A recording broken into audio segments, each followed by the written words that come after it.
I want to be very careful when it goes to the impeachment proper. And so I have to limit my questions now purely for legislative, in aid of legislation, and not touch on the impeachment proper. Aquino's voice indicates the growing apprehensions over continuing the Senate sweeping probe despite the start of the House impeachment process.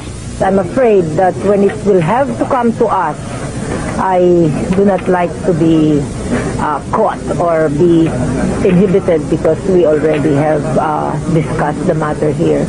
It is not for me to argue the case in favor of these committees inhibiting itself. So I will leave it to whoever in this committee would like to argue that particular point. The problem, they say, is that Chavit Singson and Atong Ang are both key witnesses in the impeachment process when it reaches the Senate.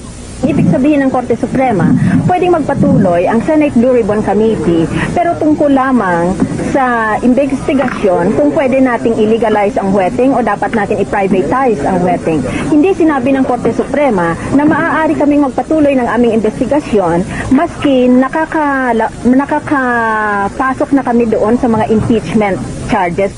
Santiago indicated today she will push for inhibiting all senators who have already questioned Governor Singson and Ang since they prejudiced their roles as judges in the impeachment proceedings.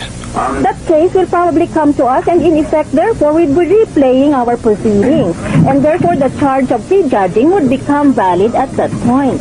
Kaya sana'y kusa na lang kaming maghinto. That is your view, but I have a different view. Binasa ko rin yung Supreme Court decision and I thought that is a blanket authority on the part of the members of the Blue Ribbon and the Justice Committees to particularly continue this process we are now doing.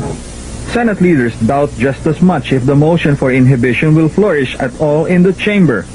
The inhibition will be addressed to the members of the Senate and they should that this matter will be addressed to the sound discretion.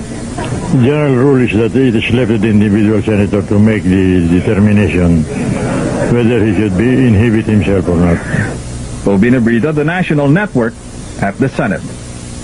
Senator Miriam Defensor Santiago bears receiving a death threat in connection with a Senate probe on illegal wetting. She says an envelope with a typed death threat and 3 bullets was received by her office yesterday. It also has a typed return address which states Mayor Capulong, Municipal Hall, Florida Blanca, Pampanga. Santiago says Mayor Capulong has disowned any involvement with the envelope or its contents. I can say therefore that when I tell you it is Governor Singson who is the author of this rather contrived threat, or actually more seriously and more realistically this act of intimidation or this act of grave coercion, I am speaking from personal knowledge, and I assure Governor Singson that I have already listed his name in my ledger